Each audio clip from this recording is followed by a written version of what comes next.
Bom dia, Marcos. Eu estava começando aqui eu ia gravar, né, a aula de qualquer forma. Você quer fazer algum comentário? Já comecei. Bom dia, Gustavo. Não, eu já assisti, né? Tá, joia. Bom dia, João.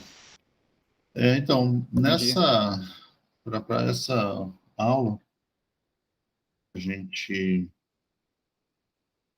pode continuar, né? Ah, hoje, em princípio, é a nossa última aula que envolve conteúdo novo, né, da disciplina. Então, o que a gente fez na última aula foi falar do caso geral de equilíbrio químico. Então, a gente partiu de uma reação genérica, lembrou que a diferencial da energia de Gibbs numa situação como essa é o somatório da mudança da energia de Gibbs para cada espécie, e aí para cada espécie pode ser escrito dessa forma: o potencial químico da espécie vezes a variação infinitesimal do número de mols.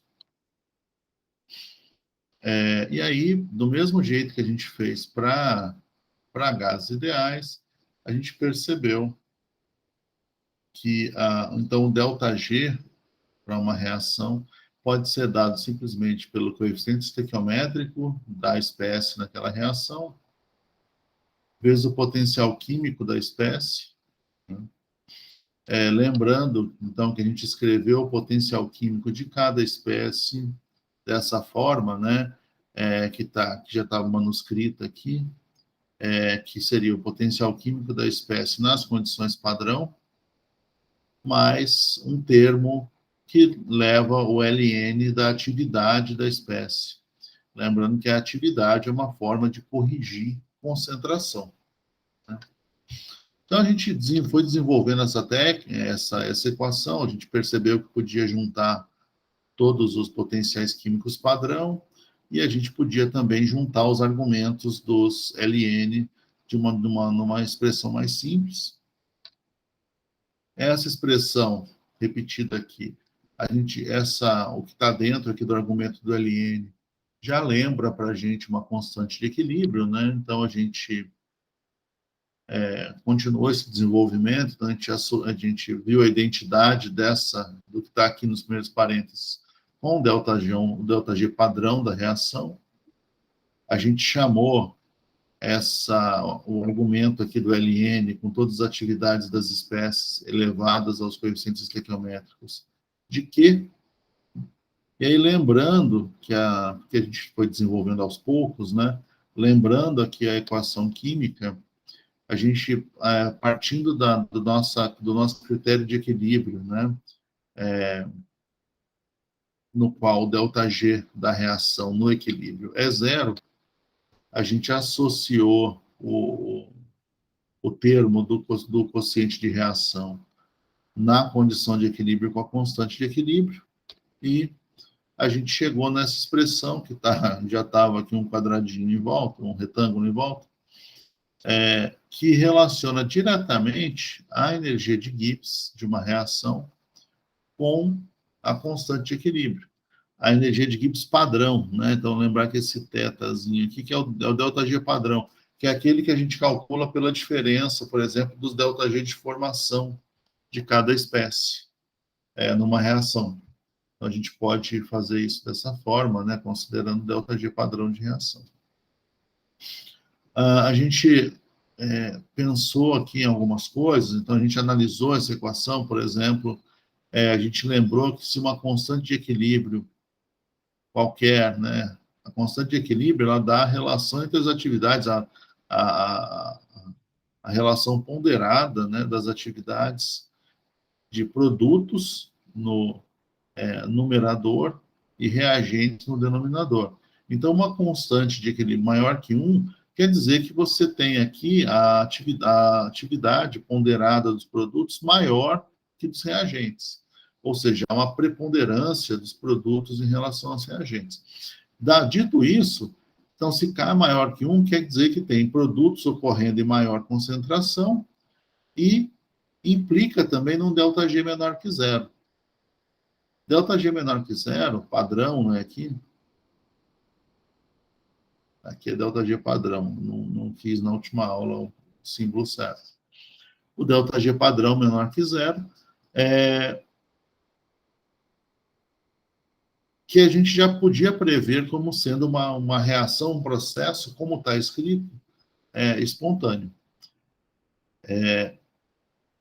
E vice-versa também a gente pode pensar. Então, se ΔG padrão for menor que zero, a gente vai saber qualitativamente que o K da reação, como tiver escrito, é maior que 1.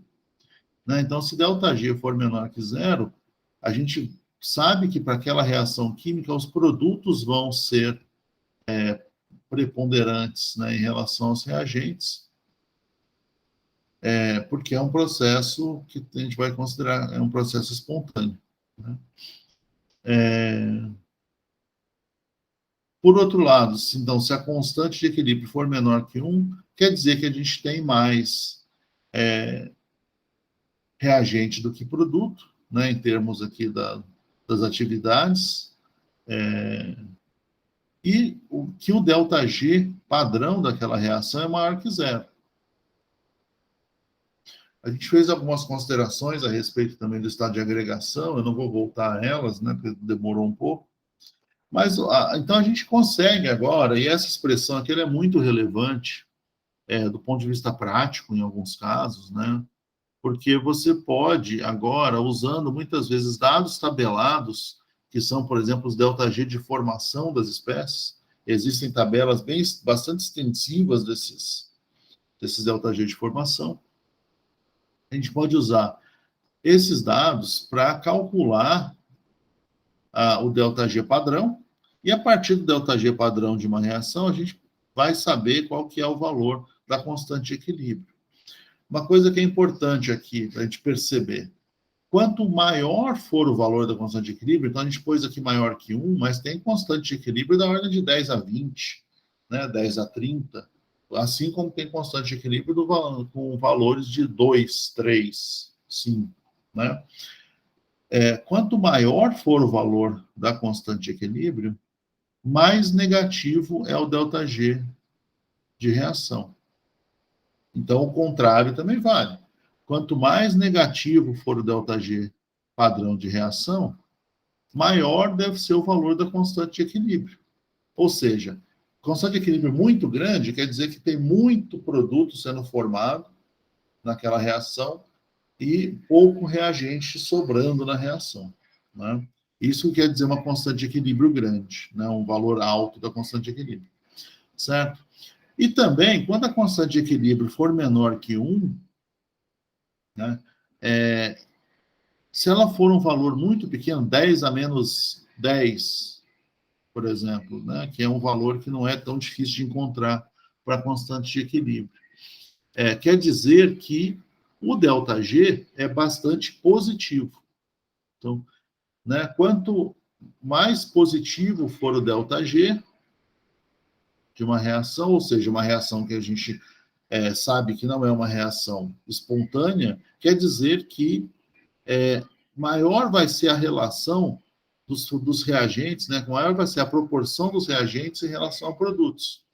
Ou seja, uma formação de uma quantidade muito pequena de produtos em relação aos reagentes.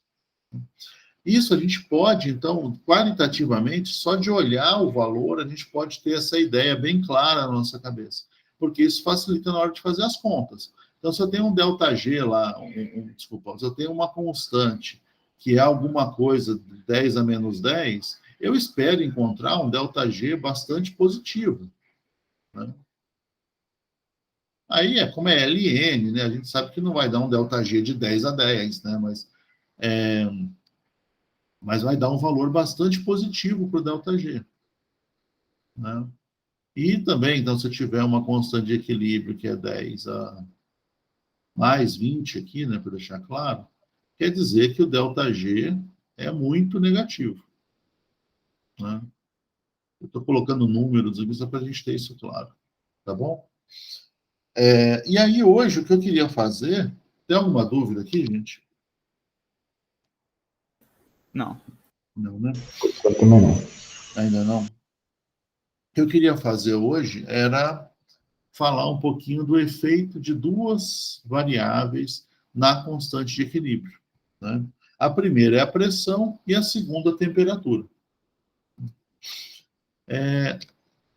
Opa, não, está tudo bagunçado aí, mas é porque, né, a gente define, então, a constante de equilíbrio em termos das atividades, né? Aí a gente também, e aí eu vou passar isso aqui relativamente rápido, porque a gente já discutiu bastante, a gente vai lembrar da definição da atividade, né? E aí a gente vai perceber que, numa situação de soluções diluídas, a gente pode igualar os coeficientes de atividade de todas as espécies a 1, e nesse caso a gente pode ter uma constante de equilíbrio que pode ser escrita de forma aproximada pela relação das concentrações, né? Isso aqui é o que a gente quer fazer sempre, né? A gente não quer ter que determinar os coeficientes de atividade para as espécies. Então, a tendência, quando você está estudando constante de equilíbrio, é utilizar soluções diluídas. Tá? Isso é uma coisa que eu esqueci que eu tinha deixado isso aqui para falar também. Mas agora, quando a gente está falando da influência do meio, né, a gente pode pensar, então, a primeira coisa é a resposta do equilíbrio à pressão. Por quê? A gente sabe que o ΔG padrão para uma reação, ele é definido, se ele é padrão, ele está definido para pressão de um bar. Né? A única definição efetiva do estado padrão é a pressão. É sempre um bar, né? Que é 10 a quinta Pascal.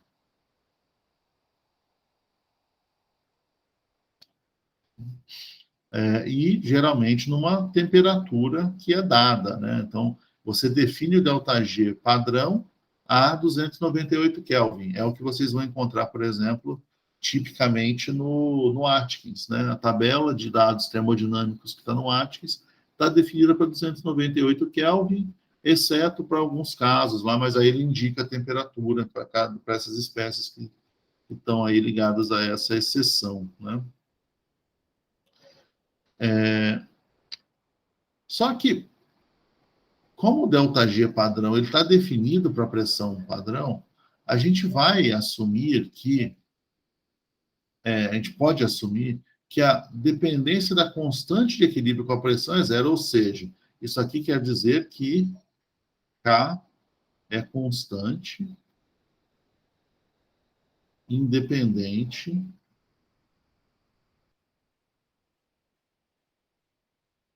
da pressão. Então, essa aqui é a resposta curta, essa aqui é a resposta longa, né? A resposta curta é a diferencial da constante de equilíbrio com a pressão é zero. Isso é a mesma coisa que dizer que K é constante em relação à pressão. Não há uma dependência da constante de equilíbrio com a pressão. Ou seja, se eu mudo a pressão a que um sistema está sujeito, você não vai mudar a constante de equilíbrio, mas você pode mudar a posição do equilíbrio. A gente já vai ver o que isso quer dizer, né? Isso vale aqui, essa ideia aqui vale se eu, por exemplo, adicionar um gás inerte no sistema. Vamos dizer que eu tenho uma reação química, né, em que eu tenho lá um meio qualquer e eu tenho uma reação química acontecendo, pode ser entre gases mesmo, né? Então, eu tenho uma reação química que acontece, que eu formo parte do gás, duas bolinhas, para chegar no dois do gás, duas bolinhas, para chegar no bar, no gás, quatro bolinhas, né? Se eu simplesmente adiciono argônio aqui, argônio, ou, né, eu podia ter escolhido hélio, né? Se eu adiciono um gás inerte aqui, eu não tenho alteração nenhuma no valor da constante de equilíbrio. Então, eu posso definir aqui uma constante de equilíbrio como sendo a pressão de quatro bolinhas dividida pela pressão de duas bolinhas ao quadrado, né? Se a gente pensar na reação desse jeito, e aí, ao adicionar qualquer material, aqui teria que ter a pressão padrão, aqui a pressão padrão ao quadrado. Né? Ao adicionar um gás aqui, inerte, o valor de K não se altera. Certo? Acabou. É isso. Então, qualquer gás que você adicionar a um sistema e alterar a pressão total do sistema, não há variação na constante de equilíbrio. Mas eu posso, por exemplo, fazer a compressão de um sistema. Então, vamos dizer que eu tenho aqui essa situação. Vamos dizer que eu estou aqui, eu fiz essa reação química em que essas duas moléculas de gás, aqui, o que quer que seja, reagem e formam o dímero delas. Então, você teria uma reação química que é A, né? E o produto aqui seria A2. Né? Quando eu atinjo o equilíbrio, eu vou ter lá uma certa proporção de A em relação a A2. Vamos dizer que aqui eu já esteja no equilíbrio. Né? Aí, eu posso, como são dois gases, né, se eu alterar a pressão, eu altero as condições que essa reação química acontece. Então, aqui eu tenho aqui né, o equilíbrio é uma pressão 1. E agora eu tenho o equilíbrio à pressão 2. Né? O que acontece aqui? Vamos pensar, né? Agora, a pressão parcial, ao pressionar aqui o sistema como um todo, tem uma mudança de pressão parcial. Eu diminuí o volume, né? Se eu diminuir o volume, porque P2 é maior que P1, se eu diminuir o volume, quer dizer que a pressão aqui é necessariamente maior do que a pressão inicial. Se eu escrever, então, essa reação aqui seria o A2, aqui seria o B, né? Eu não lembrava que era A2 que eu tinha colocado. Né? O dímero é B. Né? Como é que eu escrevo essa constante de equilíbrio? É produto, que é o B, né?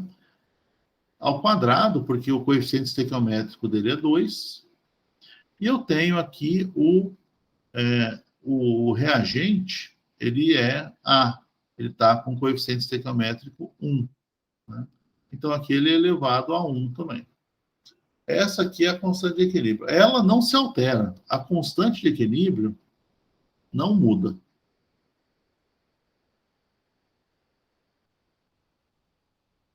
Ela está aqui constante.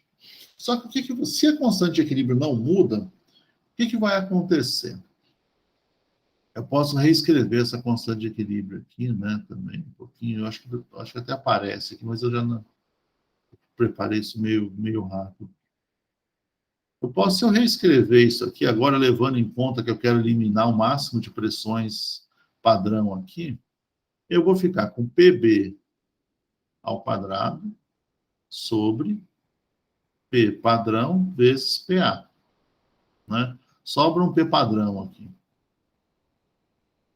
Quando eu altero a pressão total para P2, aqui, vocês concordam que a pressão de B aumenta com o quadrado, enquanto a pressão de A aumenta só com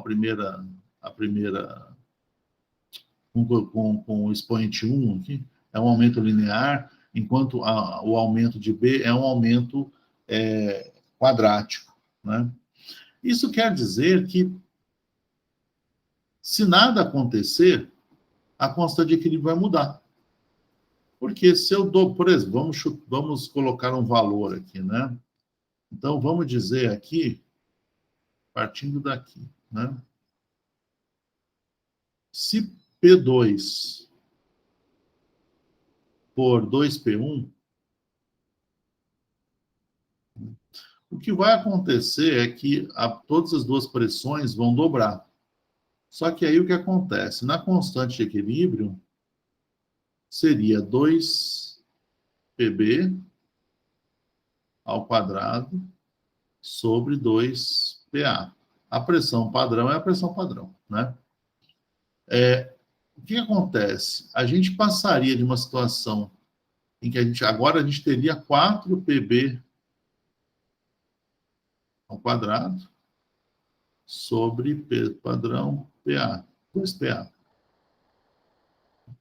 Isso vai fazer com que haja uma mudança na constante de equilíbrio. Então, alguma coisa tem que acontecer. O que tem que acontecer? Eu preciso diminuir a quantidade de uma das espécies, ou aumentar a quantidade da outra, certo? Ah, eu tinha escrito isso aqui sim. Né? Então, para que isso aconteça, a pressão de A tem que aumentar de modo a compensar esse aumento de B que vai ao quadrado. Né? Qual que é A? A é o dímero, é o monômero aqui, né? O B é o dímero. Então, eu tenho que aumentar a espécie que está aqui com o coeficiente estequiométrico, coeficiente estequiométrico não, que é a espécie que está indo só com está indo só linear, né? É isso mesmo, está errado isso aqui. Né? 2B da A. Isso aqui não é A2, né?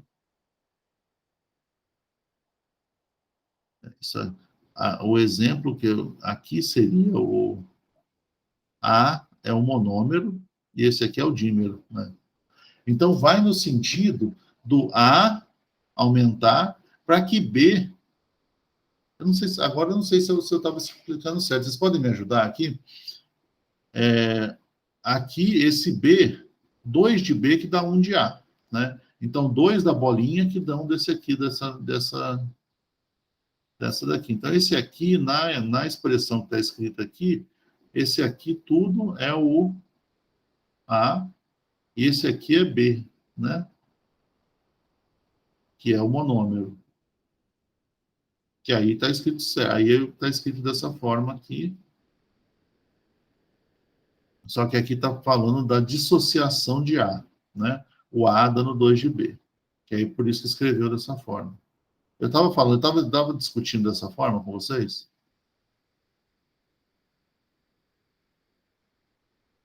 Bom, agora eu fiquei em dúvida. Não sei. Então vamos de novo aqui, ó. Vamos lá, então. Deixa eu pensar. A gente tinha um monômero. Esse monômero, ele pode reagir contra o monômero para dar o dímero, né? Ou pode acontecer o contrário, o dímero dissocia e dá o monômero. O jeito que está escrito aqui é o dímero, que seria a espécie A, está dissociando para dar 2 de B. Então, o B seria a bolinha e o dímero aqui é o A. Né? Aí eu vou escrever essa constante de equilíbrio, que é o monômero ao quadrado, porque eu preciso de 2 monômeros para dar um dímero, dividido pelo monômero, pelo dímero. Né? E aí a gente fez essa consideração aqui, né? Se eu partir dessa situação, se eu simplesmente... Aqui eu só rearranjei, né? Isso aqui corta com isso aqui. Aí vai para baixo, né? Eu achei que eu não tinha feito no slide, por isso que eu escrevi aqui. E aí que a gente vai chegar naquela situação que está escrita ali em cima, né? Se eu dobrar a pressão, se P2 for 2P1, um exemplo aqui, né? Se P2 for igual a 2P1, a minha constante de equilíbrio, se nada for, vai alterar, no sentido de que eu vou ter aqui 4PB2, porque se dobrou a pressão, vai dobrar a pressão de todo mundo, né? Sobre 2PA, só a pressão padrão, que é a pressão padrão, né? E aí, é isso aqui que eu deveria ter falado, né?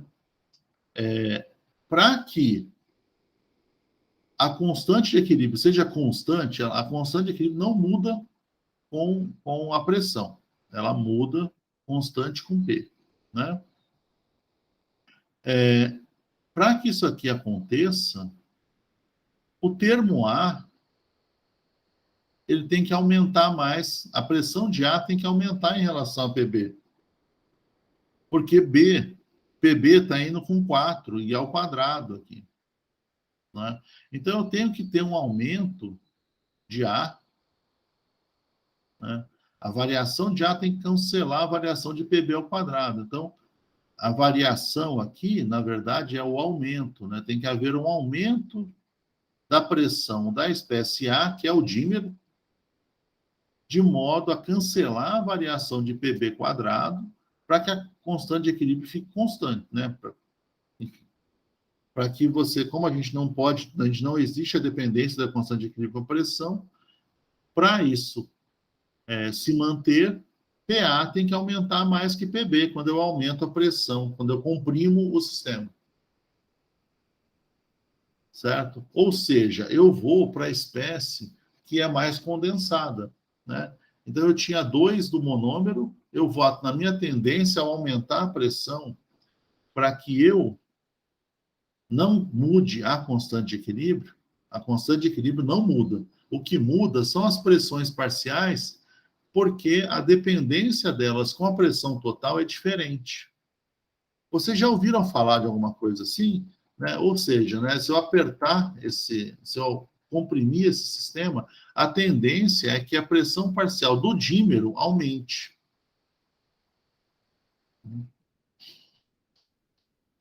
Esse é o princípio de Le Chatelier. Só que o princípio de Le Chatelier, ele foi anunciado antes de se conhecer as leis de massas associadas às constantes de equilíbrio, né? Le Chatelier viveu antes de Gibbs. Então, esse princípio é uma verificação empírica, mas ele é totalmente verificável. A gente consegue escrever, né? Existe uma racionalização que mostra que esse princípio, que é um princípio empírico, ele tem base, né? Ele pode ser, ele surge naturalmente da teoria de Gibbs. O princípio, então, o que a gente tem, né? Então, quando a gente está lá, eu me lembro quando eu fiz Química Geral, que a gente falava do princípio de Le Chatelier. Em vários momentos do curso de Química, a gente fala do princípio de Le Chatelier. Mas ele tem por base, atualmente, né, simplesmente um raciocínio por trás da constante de equilíbrio associada com o material. Né? Que raciocínio é esse? Para que a gente analise essa dependência com a pressão, a gente tem que escrever a constante de equilíbrio para analisar qual espécie que tem que ter um aumento de pressão parcial para que a constante de equilíbrio não varie. Se a gente fizer isso, a gente não precisa nem saber qual é o estado de agregação aqui, né, se é dímero, se é monômero, aqui, qual que é a cara da espécie final. A gente só precisa entender um pouco disso. É lógico que a gente sempre, como químicos, a gente sempre quer saber a estrutura do que está se formando, né? E isso ajuda. Mas se a gente analisar a constante de equilíbrio em si, a gente chega nas mesmas conclusões que são dadas no princípio de Le Chatelier. É basicamente uma outra forma da gente chegar na mesma conclusão. Certo? Eu não sei se eu fui claro, porque eu acho que eu mudei a discussão em algum momento. E eu me perdi nela, mas agora eu tentei fazê-la de forma mais linear. Deu para entender? Deu para entender. Deu? Deu sim.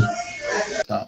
Então a ideia é essa, né? Basicamente o princípio de Le Chatelier, só que agora a gente pode usar a definição da constante de equilíbrio, né? A equação que resulta da definição, para prever de forma até mais simples, né? O que acontece quando você tem essa compressão de um sistema, né? De uma reação química. Né? Essa é basicamente, então, a dependência com a pressão, né? O nosso exemplo aqui da bolinha, ele funciona de qualquer forma. Então, se a gente tiver uma situação, e é uma situação que é bem clássica, né? Que é, por exemplo, a reação de nitrogênio gasoso com hidrogênio, também gasoso, dando amônia. A gente tem que balancear essa equação. Eu não sei de cor, mas se a gente puser aqui 2, a gente vai ficar com 6, a gente precisa de 3, né? Então, a reação, essa é a mesma reação que acontece, né? Ou até hoje, né? Você usa nitrogênio gasoso com hidrogênio gasoso e gera amônia. Se a gente analisar aqui, a gente tem 4 mols, para cada 4 mol desses dois gases, a gente gera 2 mols. Então, a gente tem 4 para 2. A gente pode, se você olhar o ΔG dessa reação, ele é um ΔG levemente positivo, se eu não me engano. Se você comprimir esse sistema, mesmo com ΔG levemente positivo, quer dizer, a tendência aqui natural não é exatamente a formação da amônia, mas forma em uma certa proporção, se você colocar o catalisador certo. Se você comprimir o sistema, você vai ter um problema, porque a sua tendência, não vai ter um problema não, você vai ter uma vantagem, porque a sua tendência é que essa situação aqui de muitos números de mol de gás seja desfavorecida pela amônia, e aí você vai ter a formação de amônia. Então, o que é uma estratégia razoável do ponto de vista de uma indústria? É você fazer essa reação numa pressão relativamente alta. Porque ao fazer essa reação numa pressão relativamente alta, você vai fazer com que a pressão parcial de amônia aumente.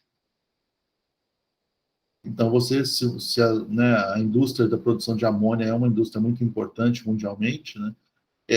Se vocês olharem lá o processo Haber-Bosch, uma das coisas que acontece é que esse processo é feito em pressões altas, justamente porque você favorece a espécie que,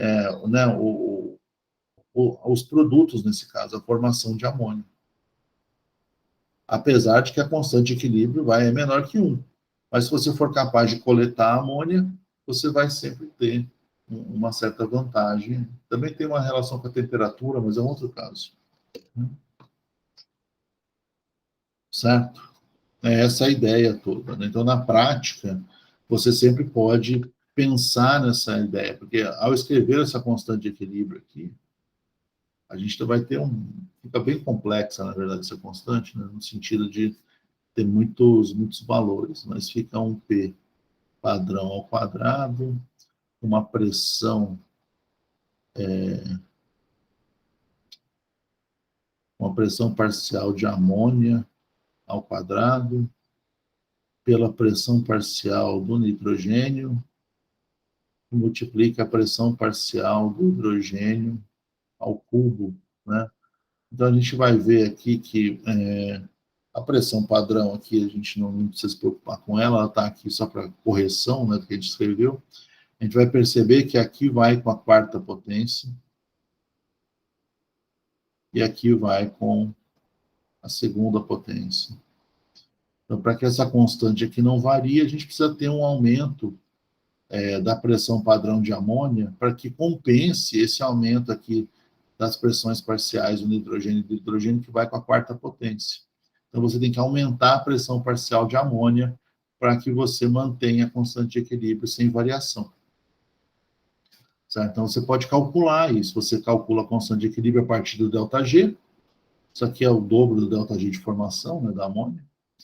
E você consegue, então, ter uma ideia, né, de como que você pode, até que ponto vale a pena você aumentar a pressão, pensando em termos financeiros, né, para você ter um aumento aqui da formação de amônia nessa reação. Eu tenho uma dúvida. A gente está falando aí, as duas espécies vão estar no mesmo recipiente, certo? Todas as espécies, as 3, né? Por exemplo, aqui no caso Sim, dessa reação 3. que eu escrevi, as 3. Uhum. Aí a gente está falando em aumentar só a pressão da amônia. Eu não entendi. Já que elas estão no mesmo recipiente, como a gente vai aumentar a pressão só da amônia, por exemplo? É a pressão parcial, né? Quer dizer, o que é a pressão parcial? Pressão parcial é você pegar a pressão da espécie dividido pela pressão total. Certo? Essa pressão parcial, ela pode aumentar, porque você, ao aumentar a pressão parcial de uma espécie, você diminui das outras, de forma que a pressão seja a pressão que você está aplicando no sistema. Né? Sempre que a gente está falando de pressão aqui, é sempre a pressão parcial, esse PB aqui, né? Aqui, a pressão da amônia.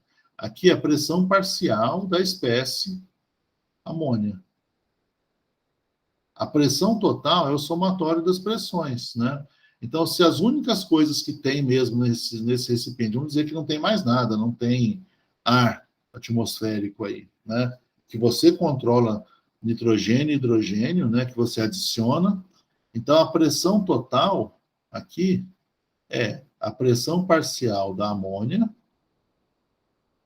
mais a pressão do nitrogênio mais a pressão de hidrogênio, né? A pressão de amônia, então, ela acaba sendo a pressão total menos as outras espécies, né? Você pode definir isso aqui como sendo uma pressão, como a gente define fração molar, você define pressão parcial também. A pressão parcial de uma espécie, ela vai ser a pressão da espécie, né? A pressão, aí é difícil achar o termo aqui, né? Mas vamos dizer que seria a pressão, né? Eu precisava de um pezinho aqui para parcial, né? É a pressão da espécie dividida pela pressão total, sendo que a pressão total é a soma da pressão de todas as espécies que estão lá, né? Aí isso aqui você mede sei lá, Pascal, né? A pressão total também está em Pascal, então a pressão parcial, na verdade, ela é um número adimensional, em princípio. É um valor que tem uma relação com a pressão. E aí isso tem que aumentar quando esse número aqui tem que aumentar quando você está nessa situação de variar a pressão total. Né? Como é que você varia? Você comprime, por exemplo, né? Que é o exemplo aqui é uma compressão, né? Tá aqui, você vai descer até aqui. Não sei se eu fui claro. Não, eu entendi, assim, matematicamente é bem claro. O que eu fiquei, assim, mais pensando é na parte mais física da Não, é porque situação. assim, aí você está com eles presos no recipiente, você comprime. Você pode, né? Você pode construir um sistema que você tem como comprimir. Aí você muda a pressão total.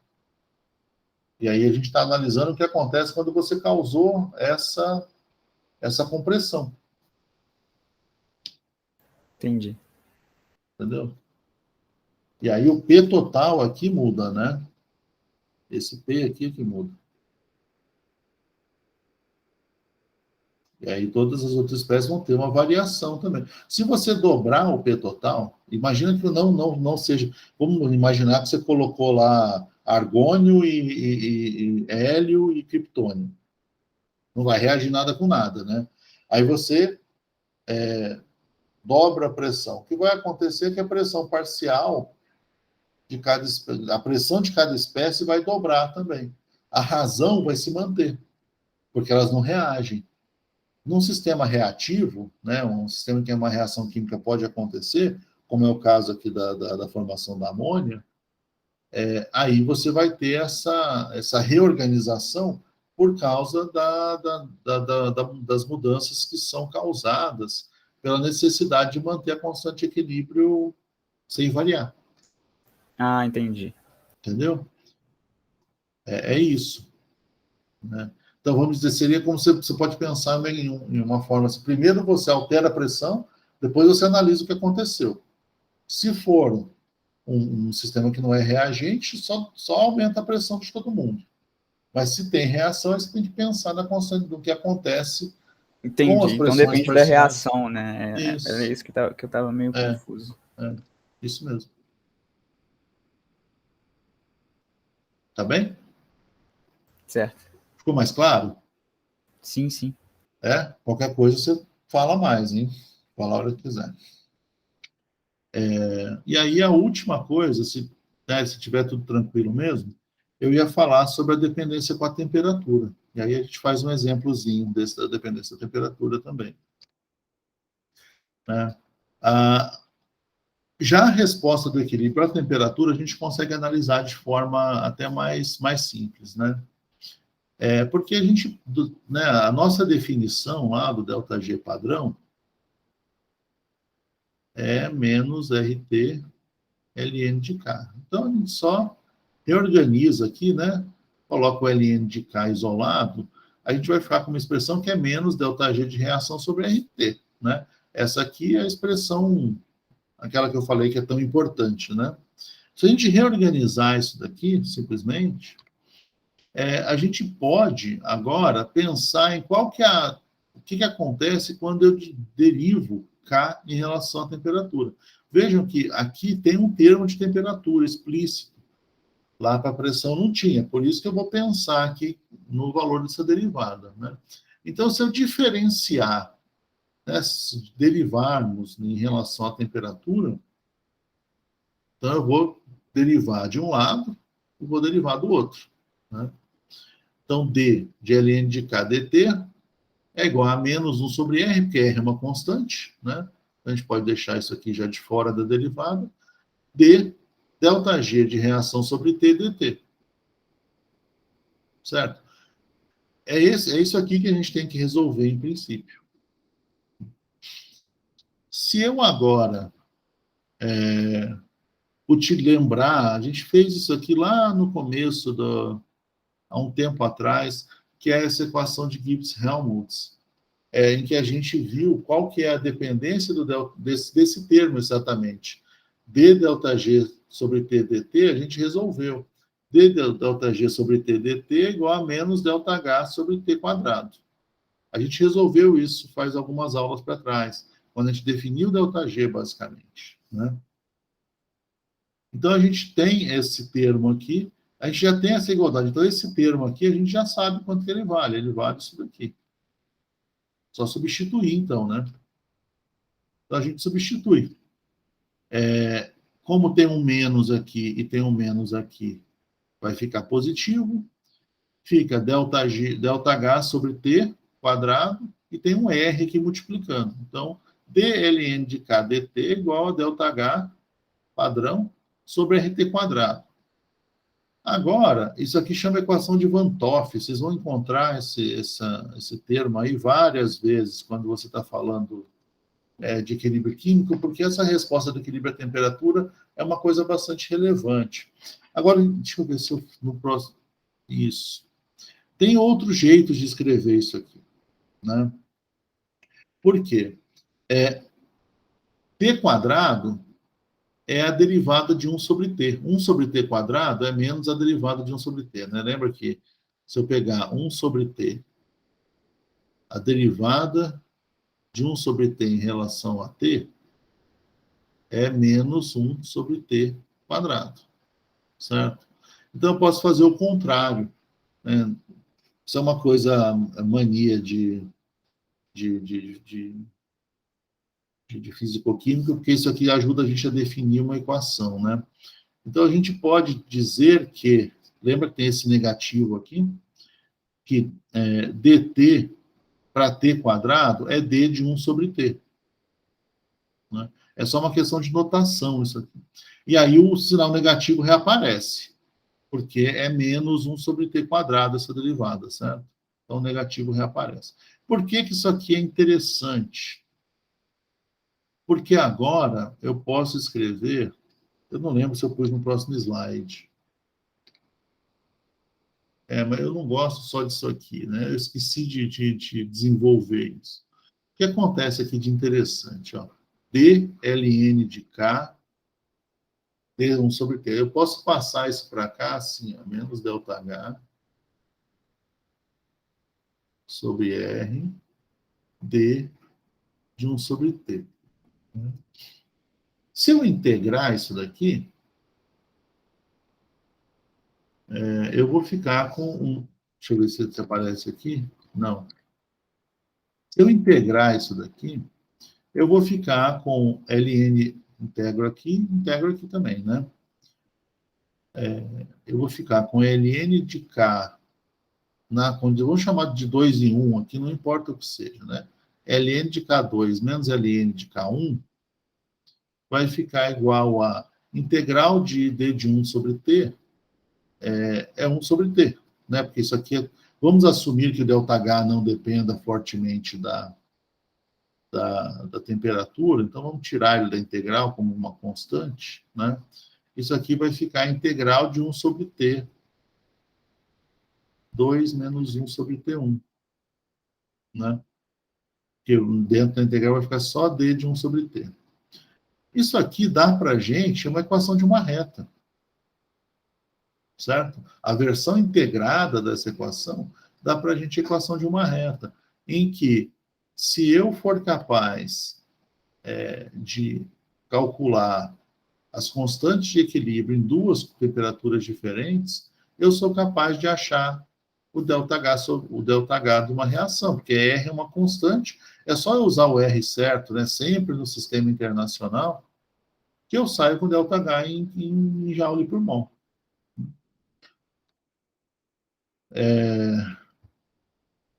Tá, aí tem uma análise aqui embaixo, que ficou tudo bagunçado agora, mas, né, o que eu posso dizer aqui, né, que se o meu sistema tiver minha reação química, né, for exotérmica, exotérmico quer dizer ΔH menor que zero. Menor que zero aqui quer dizer que esse termo todo aqui é positivo. Se esse termo todo aqui é positivo, eu vou ficar com o dLn de K negativo, né? E aí, o que quer dizer? Isso aqui quer dizer que, para um processo exotérmico, K diminui se a temperatura aumenta. Se for endotérmico, K aumenta se a temperatura aumenta, por causa do sinal que apareceu aqui, né? Agora atrapalhou meu exemplo, mas tudo bem. Aí o exemplo que eu tinha pensado a gente resolver é isso aqui, ó. Então, vamos dizer que eu tenho aqui a decomposição térmica do carbonato de prata. Então, o carbonato de prata, se eu aquecer ele a várias temperaturas, eu posso medir o que se formou de Ag2O e CO2. Como é que eu meço isso, né?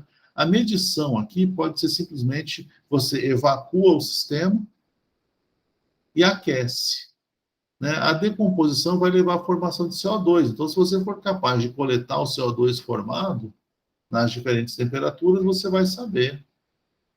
Você consegue determinar tudo, porque você sabe quanto que você pôs de carbonato de prata, você sabe quanto que se formou de CO2, né? Então, você vai saber quanto tinha de óxido de prata. Aí, então, você foi lá e mediu isso. A gente vai lembrar que essas duas espécies aqui são sólidas, então, basicamente, a constante de equilíbrio para essa reação, ela vai ser dada pela pressão de CO2. Simples assim, né? E aí você vai chegar numa... Você pode medir isso. Então, você vai lá para 4 temperaturas diferentes, 350, 400, 450 e 500 Kelvin, você mede os valores de constante de equilíbrio. De acordo com a expressão que ficou toda bagunçada aqui agora, né? Se eu fizer 1 sobre T, então aqui está 1 sobre T. 1 sobre 350 é 2,86 vezes 10 a menos 3, Kelvin a menos 1. Né? Isso aqui é tudo vezes, né? O que está esse termo aqui quer dizer que é 2 vezes 10 a menos 3, Kelvin a menos 1. Né? E aí eu pego o Ln de K. Né? Aqui ele colocou menos Ln de K, porque ele quer que o gráfico fique de um certo jeito. Então, você faz o Ln de K. Ln de K para esse número aqui é menos 7,83. Aí, como ele quer o negativo, ficou mais. Né? Então, você põe aqui os valores. Quando K é maior que 1, o menos Ln de K dá um número negativo. Aí você faz o gráfico agora, que é Ln de K em função de 1 sobre T. né? Ln de K em função de 1 sobre T. Isso dá uma reta. E essa reta, né, ela vai ter como coeficiente angular, se eu olhar aqui, né, como ele fez menos aqui, o coeficiente angular vai ser ΔH sobre R. Vai ser positivo, né? Eu peguei esse exemplo, essa tabela pronta, eu não quis mexer, né? Então aqui ficou menos Ln de K. Aí esse é o coeficiente angular, mais 9,6 vezes 10 ao cubo. Né? Então, ajustou aqui a reta e achou isso aqui seria o coeficiente angular dessa reta que foi encontrada. Para eu achar o ΔH, como esse coeficiente angular é igual a ΔH sobre R, é só eu multiplicar por R esse número. R, eu vou usar R sempre no sistema internacional, porque eu quero que a minha energia saia em joule. Quer dizer que é R 8,314 joule por Kelvin por mol. Né? Fiz isso, dá um valor de 80 kJ por mol. Então, o ΔH dessa reação é 80 kJ por mol. Eu medi ΔH aqui? Não, o que eu medi foi a constante de equilíbrio da reação. Eu acho, né, o ΔH de reação a partir disso. Se eu tenho a constante de equilíbrio, é uma coisa interessante aqui, né? Aí acaba. Se eu tenho K, eu consigo achar ΔG padrão. Se eu tenho ΔG e ΔH,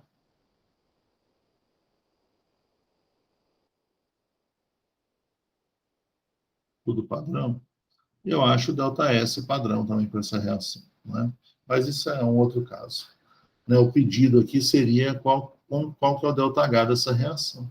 Então, a partir de valores das constantes de equilíbrio, em função da temperatura, eu sou capaz de achar, por exemplo, o ΔH da reação. Mas é importante perceber isso. A constante de equilíbrio muda com a temperatura, porque a gente não vê para a pressão. Então, a temperatura efetivamente causa variação na constante de equilíbrio. E o termo que regula, vamos dizer assim, essa variação é o ΔH.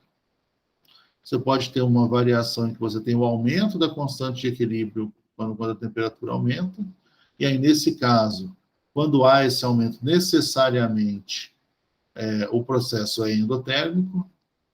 Quando há uma diminuição, então, né, não é o nosso exemplo, mas quando há a diminuição da constante de equilíbrio com a temperatura, a gente tem um processo que é necessariamente exotérmico. Então, a gente pode usar essa equação de Van 't Hoff para fazer essa medida. A gente faz isso no laboratório também. Né?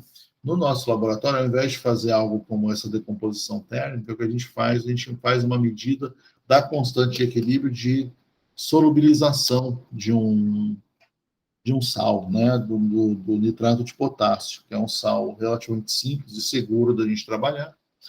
Então, a gente mede a solubilidade do nitrato de potássio em diferentes temperaturas. Né? E a partir, então, a gente está medindo, na verdade, a constante de equilíbrio de solubilização. Né? E a partir disso, então, a gente mede quanto que vale a constante de equilíbrio nas diferentes condições, e a gente é capaz, então, de achar o ΔH de dissolução do nitrato de potássio. Essa é a nossa, no laboratório de termodinâmica química, né, que tomara que vocês possam fazer logo,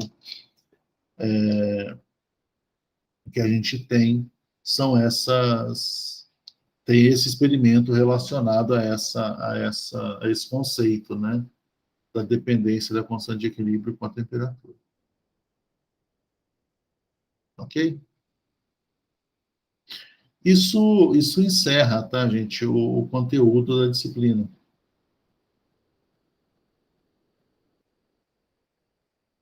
Vocês têm alguma dúvida? Acho que a princípio não. Se a gente for... Você quer falar alguma coisa, Marcos? Não, foi também, não tinha dúvida, não. Ah, é que apitou um negócio no meu ouvido bem na hora que você falou. Se a gente olhar lá a ementa da disciplina, essa disciplina acaba aqui, né? Então, a gente tem alguns princípios de equilíbrio químico, né? Então, e essa dependência com essas propriedades, que é uma coisa relativamente curta até que a gente pode fazer, porque isso aqui ele depende muito desses exemplos, né? Então, esse exemplo aí do carbonato de prata, ele é um exemplo que é aplicável, né? A gente pode fazer, vocês vão ter lá na última lista de exercício várias coisas similares para fazer. A mesma coisa com a pressão, né? O que acontece a partir de agora, né? Na próxima disciplina, na verdade, assim, a sequência, eu acho que ainda está termodinâmica, estrutura atômica e molecular, equilíbrio cinético. Depois quântica, se não me engano, na fisicoquímica. A próxima disciplina relacionada com esse tópico é equilíbrio cinético. Estrutura atômica e molecular já é uma abordagem, como o nome já diz tudo, né? Uma abordagem bastante molecular, né? Mais ligado às interpretações das propriedades das substâncias em termos microscópicos, né? Diferente da nossa disciplina aqui. Então, quando vocês forem ter a equilíbrio cinética, o que vocês vão ter? Vocês provavelmente vão ter uma pequena revisão sobre equilíbrio químico, mas o foco da primeira parte do curso vai ser em misturas em geral, né? Então, vocês vão ter propriedades coligativas, diagrama de fase de misturas, princípios, né, associados a coisas como destilação fracionada e várias dessas coisas que estão associadas aos diagramas de fase das misturas, né? E vocês vão ter mais de metade ou mais de metade do semestre, depende do professor, né, de cinética química, né? Tudo que a gente falou até agora foi de termodinâmica, então nada do que a gente falou tem relação com velocidade de reação. E isso vocês vão ver na parte cinética dessa disciplina, do equilíbrio cinético. Tá, então, o nosso conteúdo ele acaba aqui. A nossa ideia aqui nessa disciplina é apresentar as leis da termodinâmica, apresentar o conceito de equilíbrio, de espontaneidade e falar de equilíbrio químico. Tá? O que eu gostaria de fazer nas próximas aulas era me encontrar com vocês para tirar dúvidas, né? Então, todo o conteúdo vai estar lá, se eu não me engano, até talvez já esteja. Deixa eu parar aqui o compartilhamento, né? Qualquer coisa eu volto se precisar. Então, tirar dúvidas, né? O conteúdo também das aulas dos outros cursos, né, que eu disponibilizo para vocês. Eu não sei se eu já pus a última aula, ou se eu vou pôr hoje, eu tenho que conferir. E a partir de agora a gente vai se reunir para tirar dúvidas, conversar sobre o conteúdo, especialmente dessa última parte aí, né, associada às últimas duas listas de exercício.